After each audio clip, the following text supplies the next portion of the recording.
Oke, Assalamualaikum warahmatullahi wabarakatuh.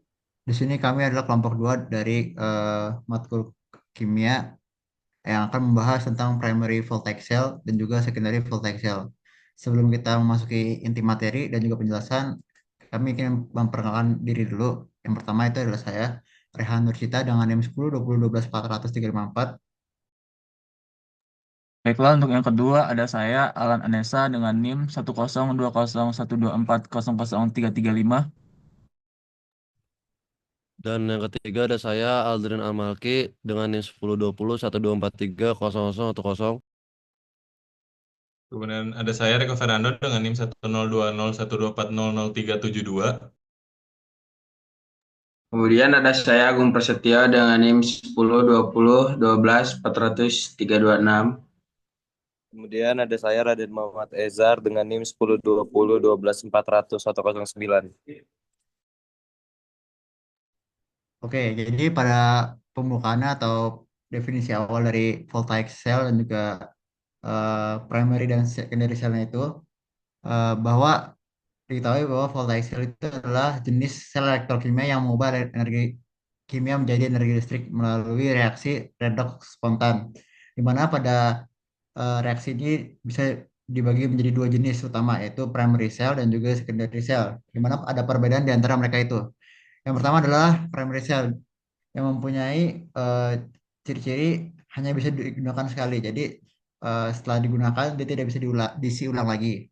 Setelah primary cell. Yang kedua adalah secondary cell di mana perbedaan dengan primary cell ini, si secondary cell ini itu bisa diisi ulang dan bisa digunakan secara berkali-kali.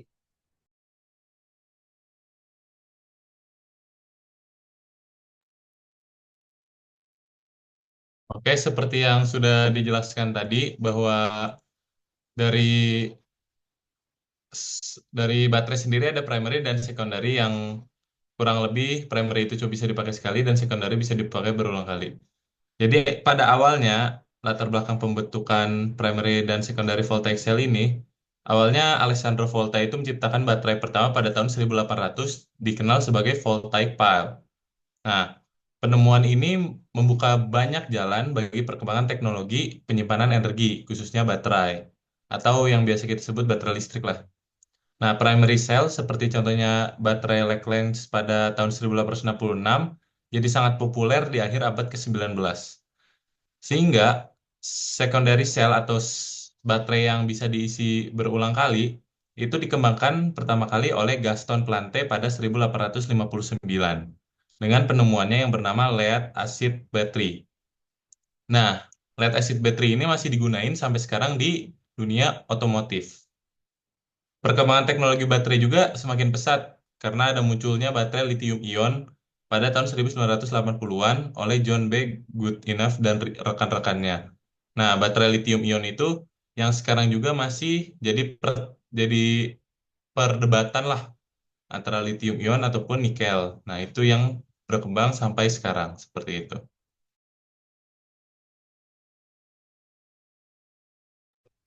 Baik, untuk manfaat teknologi primary and secondary voltaic cell, di situ kita ada sumber energi portable, yaitu menyalakan alat elektronik seperti remote, jam tangan, HP, laptop, dan lain-lain.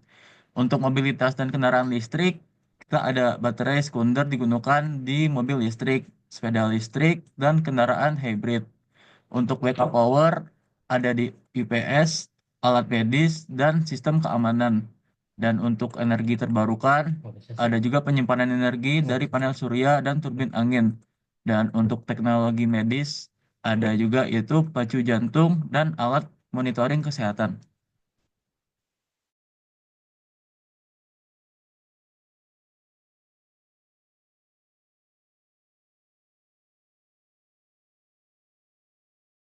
Lanjut, reaksi kimia yang terlibat. Satu, primary voltaic cell. Contoh baterai alkalin.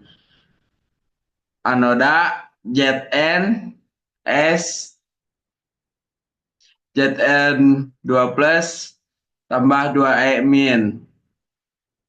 Terus ada katoda 2M NO 2 tambah A2O plus 2E min Mn2O3 tambah 2OH min. Total reaksi Jn plus 2MnO 2 ZnO plus Mn2O3. 2. Secondary voltaic cell. Contoh baterai lithium ion.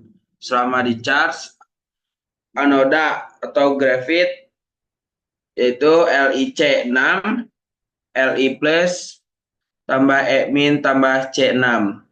Terus katoda atau LiCOO2 jadi Li tambah plus E min tambah Li1 min X OO2 LiCOO2 selama charge reaksi berjalan ke arah sebaliknya atau proses reversible.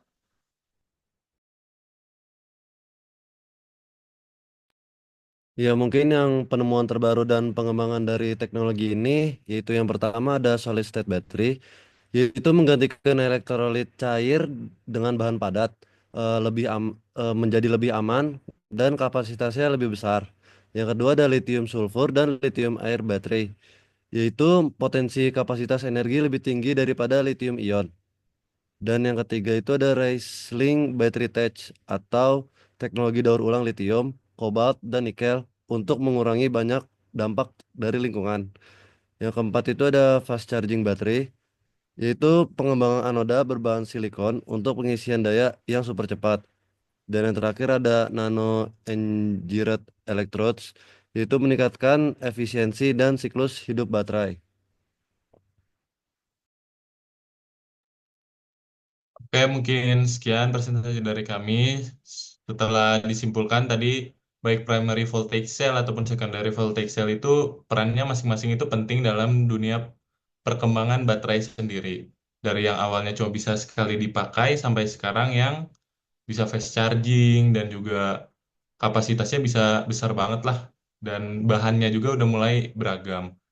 Harapannya semoga ke depannya dunia pencadangan energi ini semakin bisa dimanfaatkan dan juga digunakan untuk hal positif di kemudian hari.